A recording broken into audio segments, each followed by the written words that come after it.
Well, we're back for week 3 of The Helper. We're talking about the Spirit in us. And I have a question for you, Justin, as we start.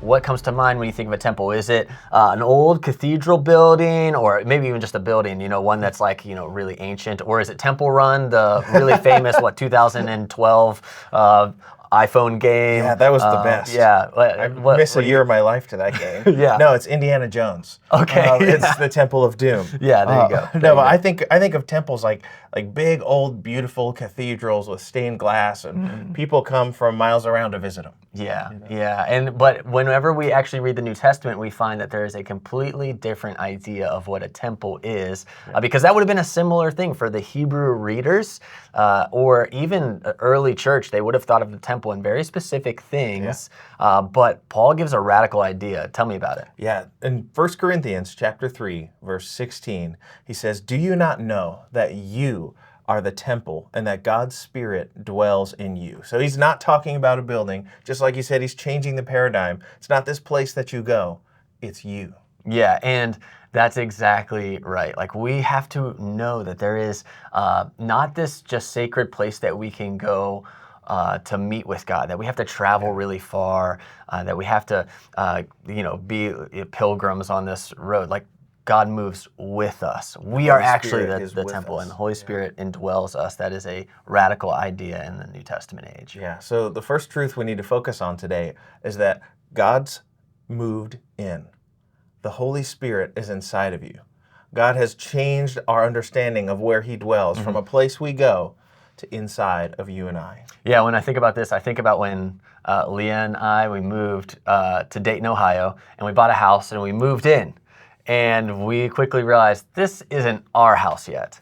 We had to make some adjustments. We became DIYers and remodeled a ton over the last few years. We've done a lot, and it's become more of our house. And it's very similar in our lives, that if we're the house of the Holy Spirit, that when he moves in, he's going to change some things from the inside out. Rooms start to look a lot different. The functionality of our life becomes a lot different. I redid the kitchen. It's completely redone, and it's beautiful, way more functional. It was a little less functional before. But God's going to do some things in our hearts and our minds and our actions as they come out when he moves in. Yeah.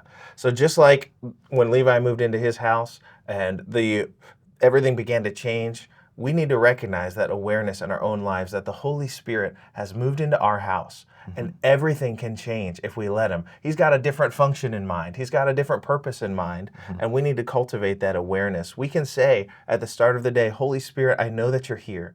I know that you've moved in. Would you help me be aware of what you're doing, what room you're in, what you're working on? Help me to notice and respond to you today." We can seek God daily by asking the Holy Spirit directly, "What are you doing in me today? How can I respond to you?" Yeah, and Justin, I love that prayer at the start of the day. It can also be something that you take throughout all of your day. Whether it's in a situation where you're not quite sure what to say or what to do, you feel like, man, I'm not quite sure what to say here. You can say, "Holy Spirit, would you just guide me?" Sometimes it feels like we can get, maybe we're a little lost in our day. Lord, would you open my eyes to see, Holy Spirit, where you're moving and what you want me to do and how you want me to love and act and be. So direct me. And you can take that throughout your day. It's going to help you to build deeper relationships, help you to make God known if we're just intentional about going, I can pray to the Spirit in each moment and take that throughout our day. It's a really important thing. He'll work in our lives when we do that. Yeah, absolutely. And it's cool in the Greek, Paul, when he says that you are the temple of the Holy Spirit, he's not just saying you, individual. Yeah. He's saying you all of you. Like, hey, church, guess what? The Spirit of God dwells in all of you together. It's not an individual thing that you've got him, so I have to listen to what you say, or you're more special than me, or some individual walk. It's something that we actually work out together as well as individually.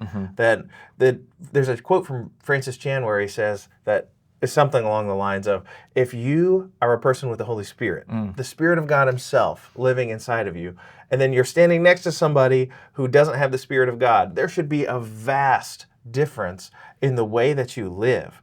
So can you talk to us some more about that? What does it look like? What's that difference in the way that we live? When it should look different. I mean, the way that we are interacting with people, for those who have the Spirit, it means like sin will like drive you nuts.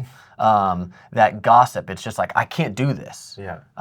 That division or grudges should just bug you from the inside out. When that is happening around you, or you're a part of a situation where there's division and grudges and unforgiveness, it should just like from the inside, we'll be like, I can't do this. Like, why is this? The Spirit will put that conviction in our hearts and minds.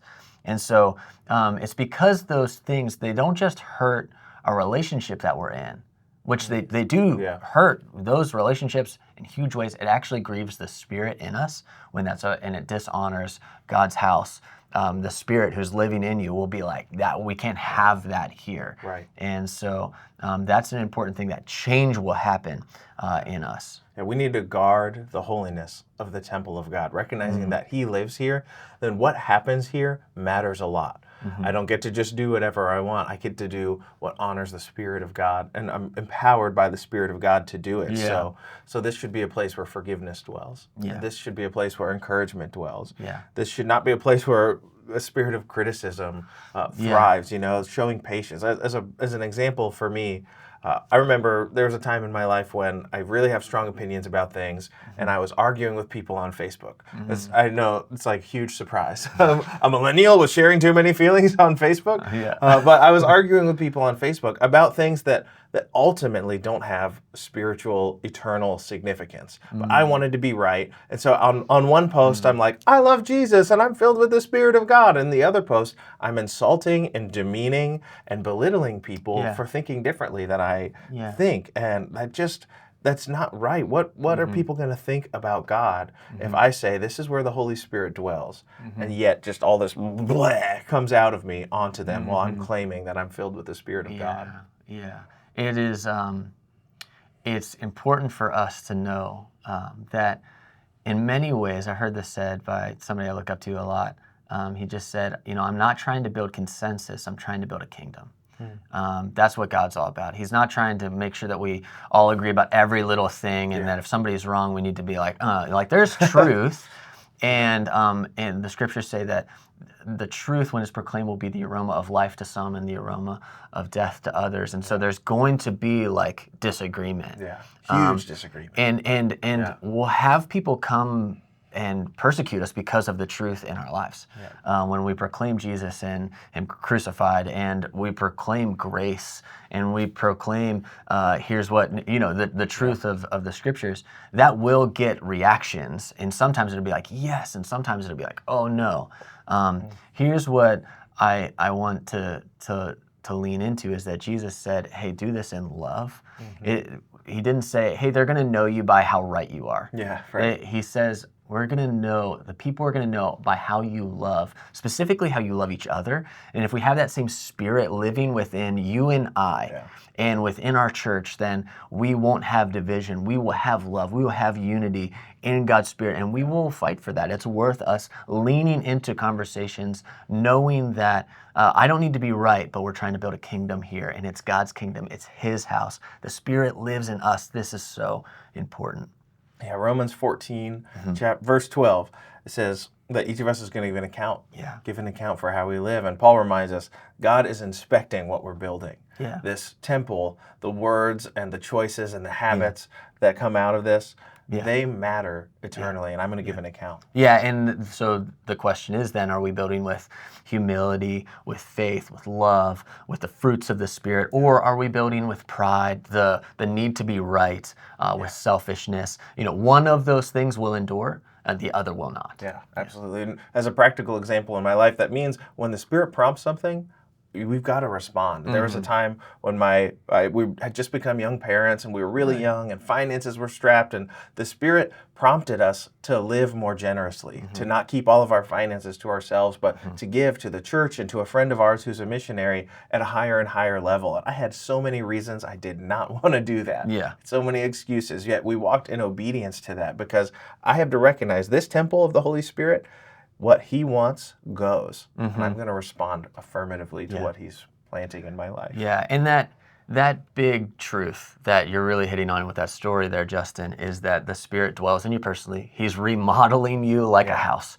He's changing you even whenever it's like, oh, I don't know if that's what I want to do, but He's going to bring out things that are the things we talk about: love, joy, peace, patience, kindness, goodness, faithfulness, gentleness, self-control. All of these things will grow in us. He'll bring out gifts in you, and those are things we'll be exploring next week as a group. And we want to know, hey, like, what is our gifts? What's God going to bring out? What's He remodeling in me specifically to help edify the church around me?